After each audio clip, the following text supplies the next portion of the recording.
आपसे एक प्रश्न पूछता हूँ, दुनिया की सबसे महंगी जमीन कहाँ बिकी? लंदन में, पेरिस में, न्यूयॉर्क में?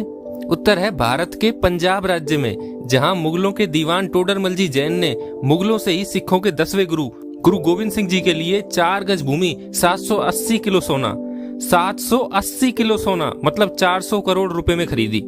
घटना हजारों वर्ष पुरानी नहीं, कुछ ही समय पहले की है। जब गुरु गोविंद सिंह जी के परिवार पर संकट आया तो एक जैन व्यक्ति ने असाधारण मानवता दिखाते हुए गुरु गोविंद सिंह जी के लिए अपना सब कुछ त्याग दिया। और त्यागने के बाद गुरु साहिब से क्या कहा, दीवान टोडरमल जी जैन के वो शब्द आपको रुला देंगे। इस अद्भुत मानवता ने दीवान टोडरमल जी जैन को सिखों के इतिहास में अमर कर दिया। लेकिन उस समय गुरु साहिब के परिवार पर ऐसा क्या संकट आया कि टोडरमल जी जैन ने जैन होते हुए अपना सब कुछ मानवता के लिए न्यौछावर कर दिया? क्यों उन्होंने मुगलों से 4 गज भूमि 400 करोड़ में खरीदी थी?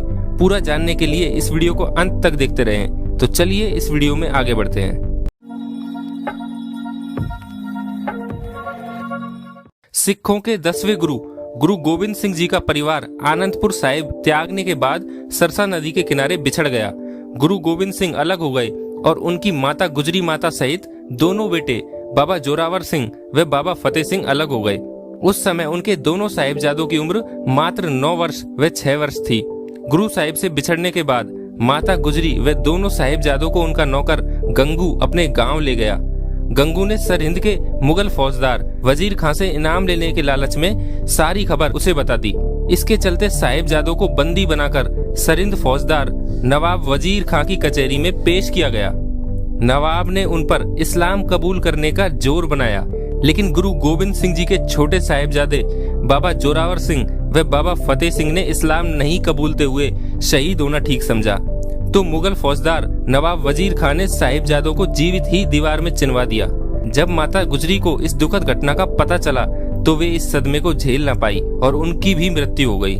माता गुजरी व दोनों साहिबजादों के पार्थिव शरीर के दाह संस्कार करने के लिए वहाँ कोई नहीं था।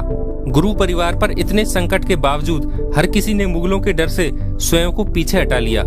तब जैन रत्न टोडरमल जी जैन ने अपना फर्ज निभाते हुए गुरु साहिब के प्रति जो वफादारी निभाई उसने उन्हें सिख इतिहास में अमर कर दिया। दीवान टोडरमल जी जैन धर्म में बड़ी आस्था रखते थे। उन्होंने वजीर खां से साहिबजादों के पार्थिव शरीर की मांग की और वह भूमि जहां वे शहीद हुए वहीं पर उनकी अंत्येष्टि करने की इच्छा प्रकट की।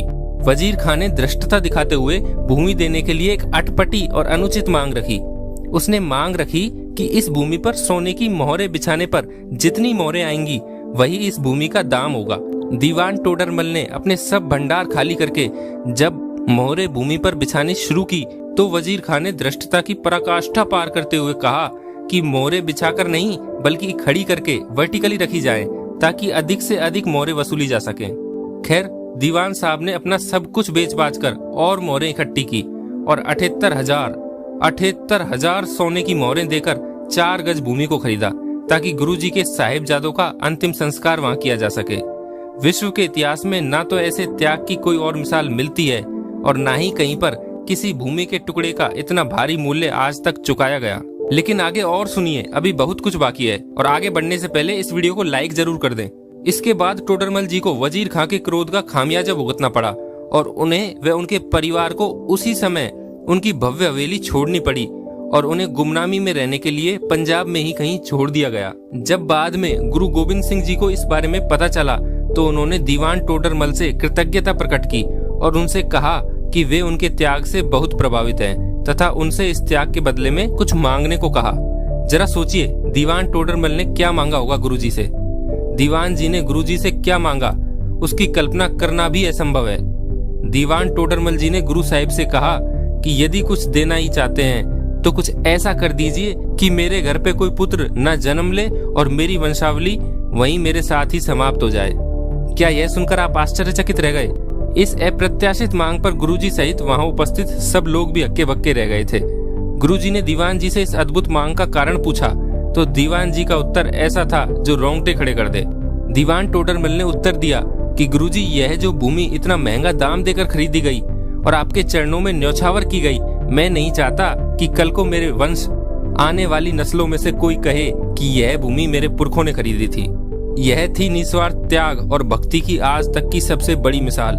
आज किसी धार्मिक स्थल पर 4 ईंट लगवाने पर भी लोग अपने नाम की पट्टी पहले लगवाते हैं। एक पंखा तक लगवाने पर उसके पंखड़ियों पर अपने नाम छपवाते हैं। इस पूरी घटना से यह पता चलता है कि जैन समाज अपने से अन्य धर्म और धार्मिकों के प्रति कितनी उदार दृष्टि रखता आया है। जैनों द्वारा इस प्रकार की धार्मिक सहिष्णुता के हजारों किस्से हैं। आज सिर्फ आवश्यकता है उन महान किस्सों व कार्यों को उजागर करने की।